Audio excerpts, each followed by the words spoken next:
폭우가 몰아닥친 삼척 임원항에서 어선 인양과 점포 정리 등 응급 복구가 시작됐지만 정상을 되찾기까지 긴 시간이 걸릴 전망입니다. 태풍에 앞선 게릴라성 집중호우에 영동 지역 저지대는 물바다로 변했습니다. 도심지 통수 여건을 개선하는 노력이 시급합니다. 고성 도원저수지 수상 태양광 발전 시설물들이 이번 태풍 때 폭우와 강풍에 파손되고 떠내려갔습니다. 주민들은 하천과 저수지 수질 오염을 걱정하고 있습니다. 최문순 강원도지사가 이인영 통일부 장관을 면담하고 2024년 동계 청소년올림픽 남북 공동 개최를 건의했습니다. 안녕하십니까. 뉴스데스크 강원입니다. 태풍 마이삭의 피해가 심한 삼척 임원항은 어선 인양과 점포 정비 등 응급 복구가 시작됐습니다. 상처가 깊어 정상을 되찾으려면 꽤 많은 시간이 걸릴 전망입니다. 유인호 기자가 보도합니다. 어선 20여 척이 침몰하거나 전복된 항구에서 인양 작업이 시작됐습니다. 잠수부가 바닷속에 들어가 벨트를 연결하면 크레인이 들어올립니다. 바닷속이 혼탁한 데다 잠수부 인력이 제한돼 사흘은 걸릴 거라고 삼척시는 밝혔습니다. 침수 피해를 입은 횟집들은 점포 정비에 나서면서도 걱정이 태산입니다. 바닷물을 끌어오는 시설이 망가져 영업 중단이 길어질 것으로 예상되기 때문입니다. 코로나19에다 태풍 피해까지 엎친 데 덮친 격입니다.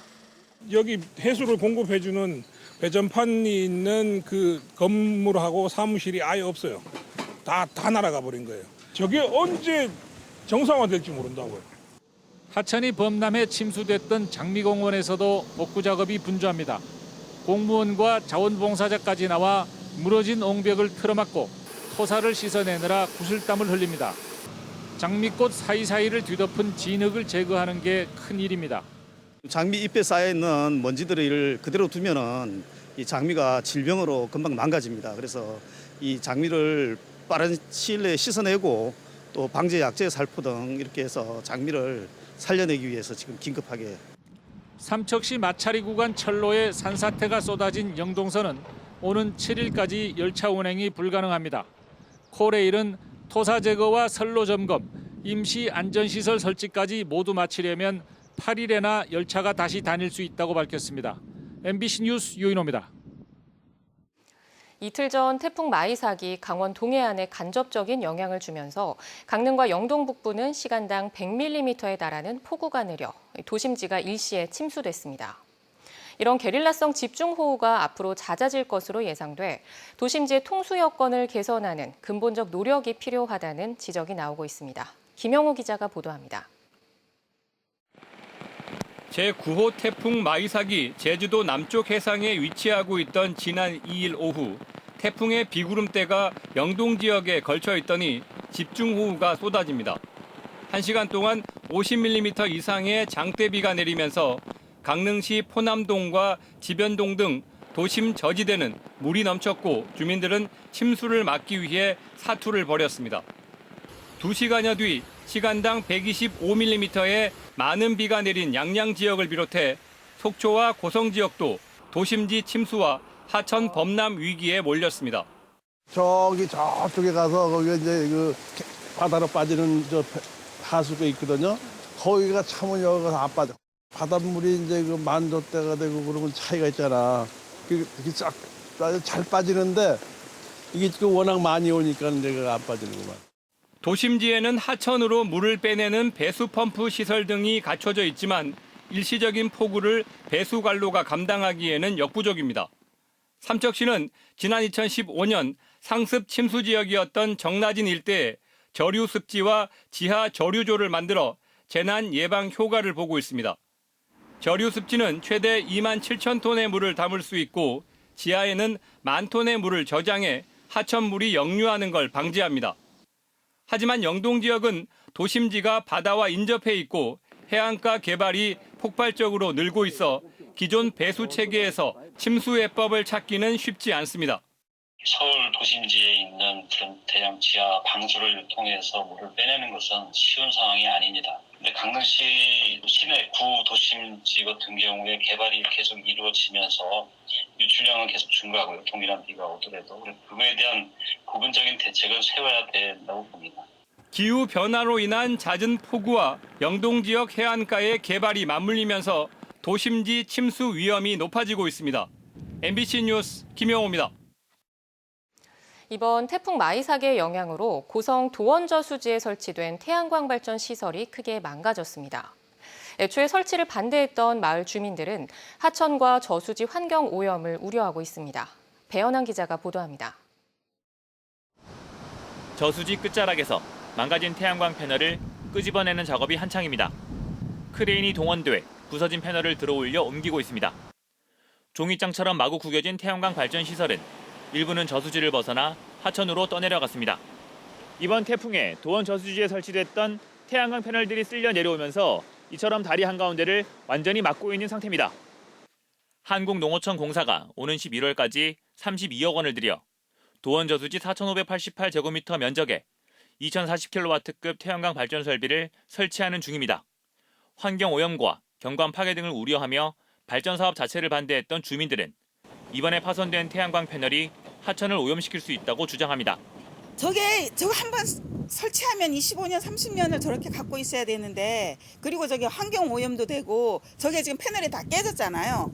그게 다 물속에 가라앉는데 누가 건질 거예요, 저거를 지금. 그렇잖아요.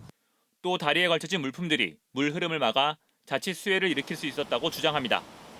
한국농어촌 공사는 부서진 태양광 패널로 인한 하천 오염 우려는 없으며 복구비는 시공업체가 부담하게 된다고 밝혔습니다.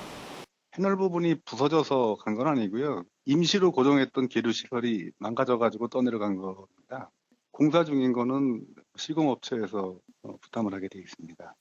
한편 지난 봄 고성 산불 당시에는 물 위에 떠있는 태양광 패널이 헬기 취수를 방해했다는 주장이 나오는 등 해당 사업을 둘러싼 논란이 끊이지 않고 있습니다.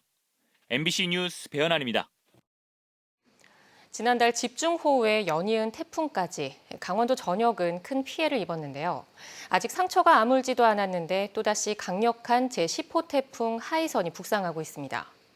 우리나라 전체가 태풍 직접 영향권에 들 것으로 보여 강원도에도 큰 피해가 우려됩니다. 김상훈 기자가 보도합니다.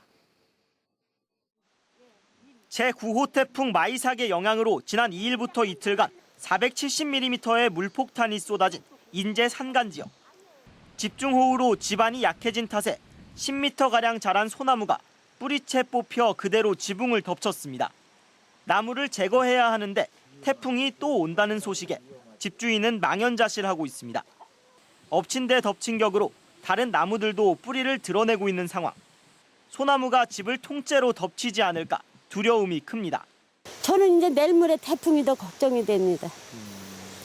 그게 이제 오면은 태풍 오면 이제 이건 영락 없이 넘어가는 거야. 넘어질 듯한 나무 옆에 있는 전선줄도 걱정입니다. 자칫하면 전선이 끊어져 산불로 이어질 수 있기 때문입니다. 지난달 집중호우 때 나무가 넘어지면서 가로등이 이렇게 부서졌습니다. 뒤에 보시면 다른 나무들도 위태로운 상황인데요. 전선이 나무랑 가까워서 태풍이 오면 전선이 끊어질 우려가 있습니다. 강원도 최대 곡창지대인 철원 지역도 비상입니다. 이미 집중호우로 수확량이 지난해보다 20% 정도 줄어들 전망인데 벼 수확철을 앞두고 태풍 하이선이 또 피해를 줄까 염려하고 있습니다. 이번 태풍이 오면 더 말할 것도 없죠. 직접 쓰러지고 하면은 수확량은 농업인들은 1년 농사 져가지고 참 힘들 것 같아요, 올해는. 태풍 마이삭으로 이재민 100명이 발생한 양양과 고성, 삼척 등 동해안 지역도 걱정입니다. 특히 제10호 태풍 하이선은 마이삭보다 서쪽으로 치우칠 것으로 보여 영동 지역이 위험 반원에 위치할 전망입니다. 양양에 시간당 125mm 폭우가 내린 것처럼 태풍 간접 영향권에 있을 때도 피해가 우려됩니다. 유동성이 있음에도 태풍의 강도가 커 우리나라 대부분 지역이 태풍의 영향을 받고 동쪽 지방이 영향이 더 클 것으로 예상하고 있습니다. 현재 예상대로면 태풍 하이선은 다음 주 월요일인 7일 오후 3시 남해안에 상륙해 내륙을 관통할 것으로 보입니다. 강원도에는 일요일 오후부터 비가 내리겠고 월요일 오후부터는 직접 영향권에 들 전망입니다. MBC 뉴스 김상훈입니다. 2024년 강원 동계 청소년 올림픽을 계기로 강원도가 남북 교류 사업 재추진에 나섰습니다. 동계 청소년 올림픽 남북 공동 개최를 오늘 통일부에 건의했는데요. 국제행사 개최 때마다 남북 공동 개최안이 나오고 있는데 야당의 시각은 곱지 않습니다. 허주희 기자입니다. 최문순 강원도지사가 이인영 통일부 장관을 찾아갔습니다. 강원 동계 청소년 올림픽 남북 공동 개최를 건의하기 위해서입니다. 개회식은 우리나라에서, 폐회식은 북한에서 여는 공동 개최가 힘들면 평창 동계 올림픽 때처럼 북한 선수들이 참가하거나 일부 종목을 분산 개최하는 방안을 제안했습니다. 원래 올림픽은 도시 이름으로 쓰도록 되어 있습니다.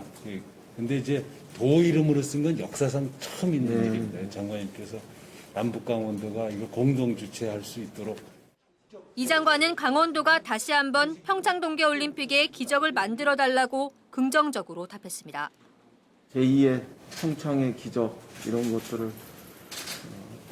청소년 올림픽을 통해서 평화 올림픽으로 다시 한번 만들어 주셨으면 좋겠다 이런 기대 가지고 응원하겠습니다.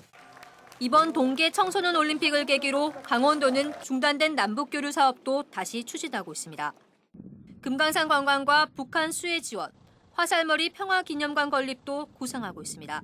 하지만 야당은 개성공단 폭파 등 악화된 남북관계를 고려하지 않은 현실성 없는 구상이라고 비판합니다.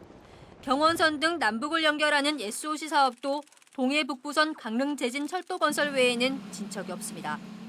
남강원도와 북강원도가 어떻게 협력을 해나갈지에 대한 구체적인 밑그림을 그려야 되는데 지금 강원도에서 추진하고 있는 것은 행사성이나 이벤트성 행사로 2024년 1월 개막을 앞두고 강원도는 조직위원회 창립을 시작으로 본격적인 대회 준비에 들어갔습니다. 올림픽 때마다 나오는 남북 공동 개최가 이번에는 성사될지, 그리고 이번 올림픽을 계기로 경색된 남북 관계에 다시 물꼬가 트일지 주목됩니다. MBC 뉴스 허주입니다.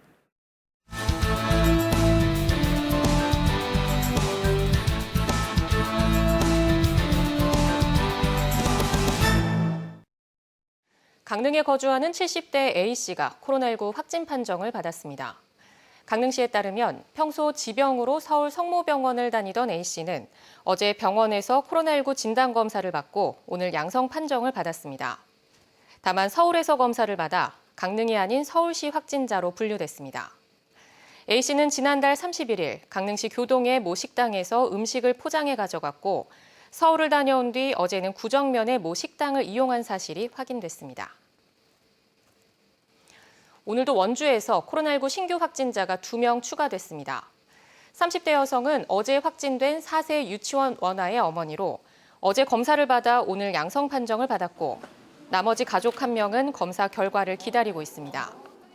또 다른 30대 여성은 무실동 체육관 관련 49번째 확진자의 가족이고 자가격리 해제 전 검사에서 확진됐습니다.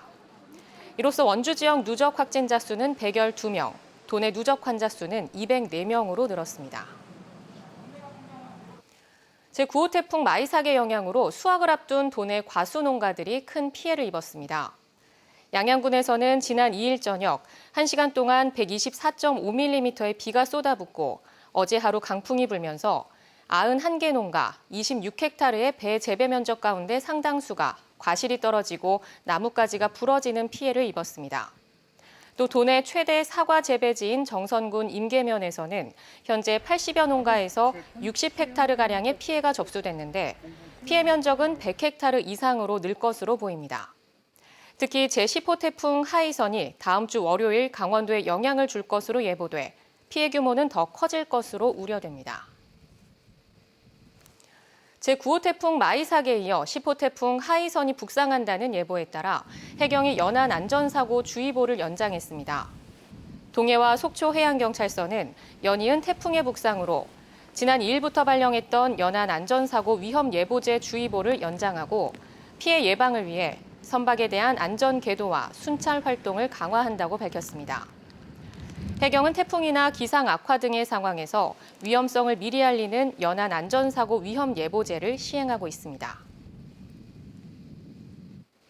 동해시가 지난해 국토교통부의 교통문화지수 평가에서 우수기관으로 선정됐습니다. 동해시는 교통시설과 의식 개선 등 교통문화 정착에 지속적으로 노력한 결과 지난해 평가에서 A 등급을 받았습니다.